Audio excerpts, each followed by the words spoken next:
Hello everyone, welcome back to Vinayak education. मैं हूं प्राची नागर और हमने स्टार्ट करी है एमपीजीके की एमसीक्यू सीरीज। तो स्टार्ट करते हैं पहले क्वेश्चन के साथ। मालवा पठार नर्मदा के अतिरिक्त किस नदी के मध्य जल विभाजक का कार्य करता है?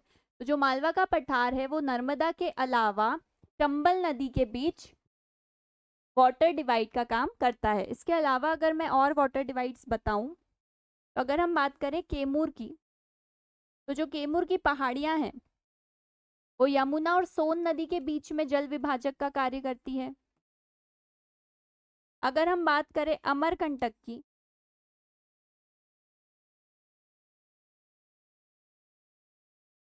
तो वो महानदी और सोन नर्मदा के बीच जल विभाजक का कार्य करती है।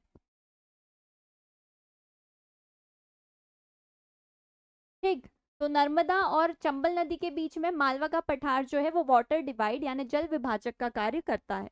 नेक्स्ट क्वेश्चन है, बिजागढ़ की पहाड़ी निम्न में से किस पर्वत श्रेणी में स्थित है? तो जो बिजागढ़ की पहाड़ियां हैं वो इनमें से किस पर्वत श्रेणी में, किस माउंटेन रेंजेस में आती है? तो जो बिजागढ़ की पहाड़ियां हैं वो आती हैं सतपुड़ा श्रेणी में। अगर हम सतपुड़ा माउंटेन रेंजेस को देखें तो सतपुड़ा माउंटेन रेंजेस में 3 पार्ट्स होते हैं।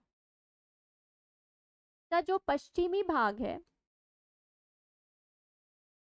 उसे कहते हैं राजपिपला।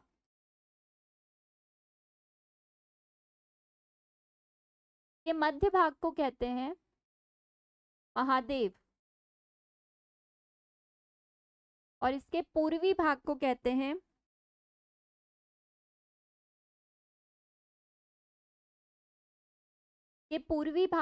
हैं मेकाल। अभी हम बात करते हैं इसके पश्चिमी भाग यानी राजपिपला की, क्योंकि राजपिपला में ही आती है ये बिजागढ़ की पहाड़ियां।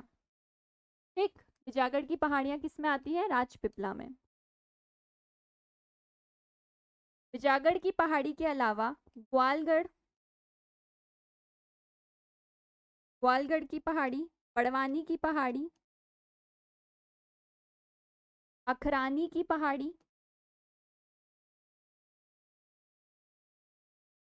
ये सारी जो पहाड़ियां हैं ये राजपिपला श्रेणी में आती हैं।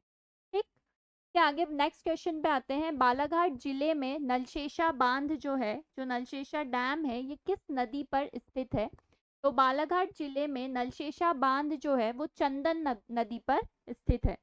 ठीक। चंदन नदी पर। और चंदन नदी के किनारे रामपायली मेला भी आयोजित किया जाता है, ये भी आप याद रखिएगा।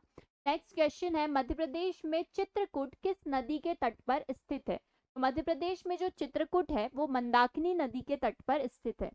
ऑप्शन डी इसका करेक्ट आंसर होगा, मंदाकिनी नदी। अगर हम मंदाकिनी नदी की बात करें तो ये यमुना नदी की छोटी ट्रिब्यूटरी है। ये मध्य प्रदेश के सतना जिले से निकलती है। एक छोटी ट्रिब्यूटरी बोला है, इसकी लेंथ सिर्फ 50 किलोमीटर के अप्रॉक्स होती है।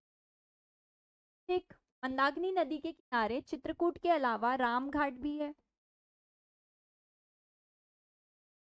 ये यूपी में करवी में जाके यमुना नदी से मिल जाती है। ठीक। आगे बढ़ते हैं नेक्स्ट क्वेश्चन पे। मध्य प्रदेश का कौन सा जिला अपनी रियावन लहसुन की प्रजाति के लिए प्रसिद्ध है? तो अगर हम बात करें रियावन लहसुन की, तो इसको 2024 में जीआई टैग मिला है। तो जीआई टैग दिया गया है 2024 में। और ये जो रियावन लहसुन है ये है रतलाम जिले की। ठीक। आगे बढ़ते हैं सिक्स्थ क्वेश्चन। ओके, उससे पहले एक इम्पॉर्टेंट इन्फॉर्मेशन, 15 जून से विनायक एजुकेशन के न्यू बैचेस स्टार्ट हो रहे हैं। अगर आप किसी भी कॉम्पिटिटिव एग्जाम की प्रिपरेशन कर रहे हैं तो आप ये बैचेस ऑनलाइन या ऑफलाइन किसी भी मोड में ज्वाइन कर सकते हैं। ठीक। और आप अप्लाई प्ले स्टोर से जाके विनायक एजुकेशन ऐप जो है वो डाउनलोड कर लें। उसमें पीडीएफ, नोट्स, टेस्ट सीरीज सब कुछ अवेलेबल है, जो सारी एग्जाम्स के लिए बहुत इंपॉर्टेंट है। तो आगे बढ़ते हैं नेक्स्ट क्वेश्चन पे। जलवायु के आधार पर मध्य प्रदेश को कितने भागों में विभाजित किया गया है? तो जलवायु के आधार पर अगर हम बात करें तो मध्य प्रदेश को 4 भागों में डिवाइड किया गया है, 4 भागों में बांटा गया है। वो 4 भाग हो जाएंगे। पहला है मालवा का पठार,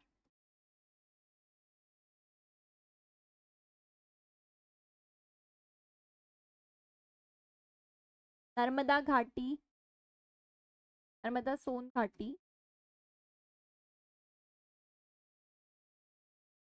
विंध्य सतपुड़ा श्रेणी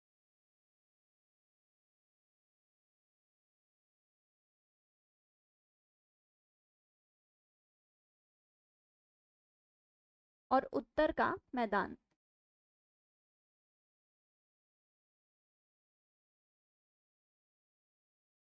उत्तर के मैदान की जो जलवायु है वो विषम है और मालवा के पठार की जो जलवायु है वो सम है। एक चाइनीज ट्रैवलर फाहियान ने मालवा के पठार की जलवायु को विश्व की सबसे अच्छी जलवायु कहा था। ठीक, सम जलवायु का मतलब होता है मॉडरेट टेम्परेचर यहाँ पे होता है, ठीक, ना ज्यादा गर्मी ना ज्यादा ठंडी। और विषम जलवायु का मतलब होता है ठंड में ज्यादा ठंड पड़ना और गर्मी में बहुत ज्यादा गर्मी पड़ना।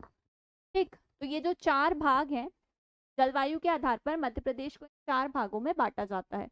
नेक्स्ट क्वेश्चन है, मध्य प्रदेश का कौन सा नेशनल पार्क, कौन सा राष्ट्रीय उद्यान 32 पहाड़ियों से घिरा हुआ है? ठीक, तो मध्य प्रदेश का जो बांधवगढ़ नेशनल पार्क है वो इतनी पहाड़ियों से घिरा हुआ है। अगर हम बांधवगढ़ नेशनल पार्क की बात करें तो ये मध्य प्रदेश के उमरिया जिले में है। ये नेशनल पार्क बनाया गया 1968 में। 1993 में इसे प्रोजेक्ट टाइगर में इंक्लूड किया गया, प्रोजेक्ट टाइगर में शामिल किया गया। यहीं पे प्रवाहित होती है चरण गंगा नदी। विष्णु भगवान की बहुत सुंदर लेटी हुई प्रतिमा भी इसी नेशनल पार्क में है। ठीक, बाघों की सबसे ज्यादा डेंसिटी, बाघ घनत्व, बाघों की सबसे ज्यादा डेंसिटी ठीक इसी नेशनल पार्क में है, इसीलिए इसे लैंड ऑफ व्हाइट टाइगर्स भी कहते हैं। अगर जिले में पूछते तो रीवा को कहते हैं, लेकिन नेशनल पार्क्स में बांधवगढ़ नेशनल पार्क को लैंड ऑफ व्हाइट टाइगर्स कहा जाता है। नेक्स्ट क्वेश्चन है, भीमा नायक का संबंध किस रियासत से था? तो जो भीमा नायक है इनका संबंध है बड़वानी रियासत से। इनका जन्म हुआ था 1840 में बड़वानी जिले में। ठीक, 1857 में उन्होंने सेंधवा बड़वानी क्रांति जो था उसका, सेंधवा बड़वानी का विद्रोह इन्होंने किया था।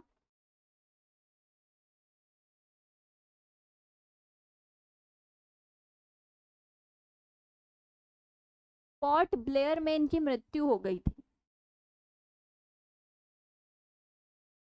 ठीक, आगे बढ़ते हैं। ओके, ये हैं कुछ इंपॉर्टेंट फैक्ट्स जो डायरेक्ट एग्जाम्स में पूछे जाते हैं और सारी एग्जाम्स के लिए बहुत इंपॉर्टेंट है। तो माधव नेशनल पार्क है, इसमें जॉर्ज कैसल भवन स्थित है। माधव नेशनल पार्क में जॉर्ज कैसल भवन है जो जॉर्ज पंचम और मैरी के लिए के स्वागत के लिए 1911 में बनवाया गया था, लेकिन किसी कारण से वो लोग आ ही नहीं पाए थे। नेक्स्ट फैक्ट जो है वो है आरबी जोशी होशंगाबाद जिले में आदमगढ़ की खोज की थी। ठीक, इसके अलावा भीमबेटका की खोज करी थी वी एस वाकनकर ने। रानी दुर्गावती का जो समाधि स्थल है वो है बरेला में, यह है जबलपुर में। रानी दुर्गावती जो है वो चंदेल राजवंश की राजकुमारी थी। नेक्स्ट फैक्ट है, भारत का सबसे बड़ा तैरता सौर ऊर्जा संयंत्र मध्य प्रदेश खंडवा जिले में ओमकारेश्वर बांध पर है। ठीक, ओमकारेश्वर बांध पर। नेक्स्ट और लास्ट फैक्ट है, मध्य प्रदेश बैतूल जिले में ताप्ती नदी पर पारसदो बांध है और ये जो बांध है ये बैतूल जिले का सबसे बड़ा बांध है। ठीक, जो कि ताप्ती नदी पर स्थित है। ओके, सो थैंक यू, मिलेंगे नेक्स्ट लेक्चर में।